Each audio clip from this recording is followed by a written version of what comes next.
Now, nearly all of the assessments, when you're trying to create one and create a new assessment, it brings you to this form, a form like this. And the only exception is the ones that have a standards attached to them.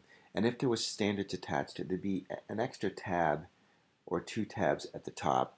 Besides assessment and rating scale, there'd be some other tabs to get or choose either standards or outcomes and indicators. There's a separate video that shows that little process.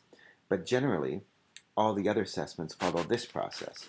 And basically, there's a title, a place for the assessment title. So I'm going to call this addition quiz. Subject. Now the subject, there's a choice of subjects here. Now these subjects come from the standards file. And if, for instance, I want to use a choice that's not on this list, you'll see other is at the bottom. So for instance, maybe if it was like spelling, well, that would be language arts. But I might want to call the subject spelling.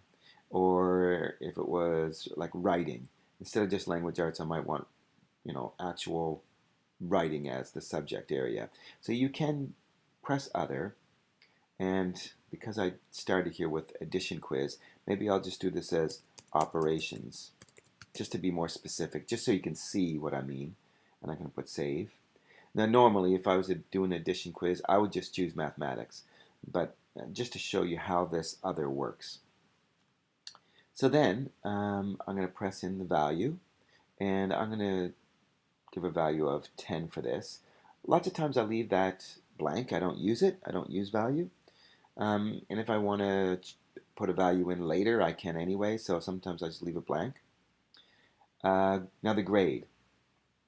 It automatically puts in the grade that you're teaching, but if you're teaching a multi-level class, currently I'm teaching a grade 4-5 combined, then it will, if I press in grade, but where it says grade 4 right now, that field, up will pop the choices of grades that I teach.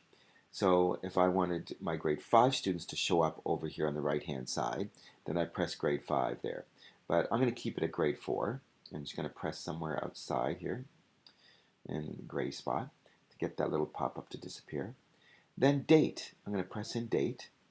Now it automatically puts in today's date, but I can scroll and change this to a different date. So maybe I'll just change it to 30th. And it already changed it over there. You'll see the date has changed. Now I'm just going to press in term just to kind of make that pop-up disappear, or I can press some gray spot. I'm going to press term here. And I'm going to select term 3.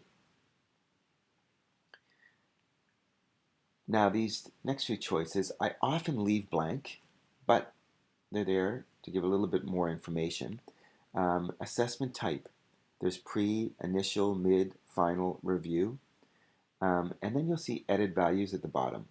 Now if I press that edit values, I can use my keyboard and remove any of these. I can delete them all, make my own list, or alter a few of them, or add some more to the list. You'll also see these little hyphens in there on a line by themselves. When you put a hyphen in on a line by itself, it actually creates a separator in the list. So I'm just going to save this. I'm not going to make any changes, but if you see in this list, you'll see a gray bar separating pre-assessment from initial assessment, and a gray bar separating final assessment from review. And so that's what the hyphen does. So you can create your own lists and your own spaces.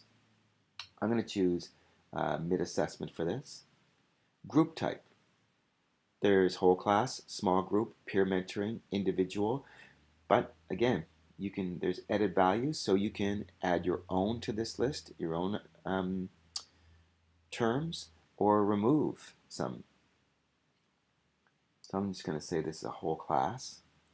General information. This is basically a place just to put in details about the assessment. Sometimes I'll put in details because when I email this to parents, I email an individual student's mark, it will put the general information in the body of the email as well. And so sometimes it just gives that parent a little bit more information about what the assessment was about. Um, or maybe it's just for my own information. I'm going to leave it blank right now, though. The next part is basically I press next at the top of the screen. When you do that, it really just goes to that next tab that says rating scale. So you can press rating scale or next, either one. It just goes to this next screen, next tab over. And you'll see there's blue buttons that say yes, 3-point, 4-point, 5-point, and then store your own scale. I'm going to just press 3-point. And there's a video that explains more about this rating scale and how to create your own. And to access that video, you would press the little video button at the top right-hand corner of this screen, and it'll just take you to a website with a bunch of videos, and you're just going to look for one that says rating scale. And then there's also ones on how to select different students, how to select different grades, all that sort of thing. So check that out if you're ever stuck on any particular thing that I didn't address in this video. It probably is in one of the other videos on that by pressing that video button at the top of the screen. Now the videos are also specific to whatever screen you're on. So if I'm on general assessment, it will show videos that are related to the general assessment, or creating one or completing one.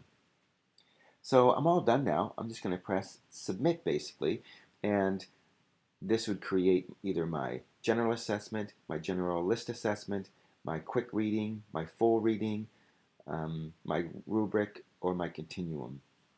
I'll create those for you. So I'm just going to press submit, and that would be set up my assessment for me.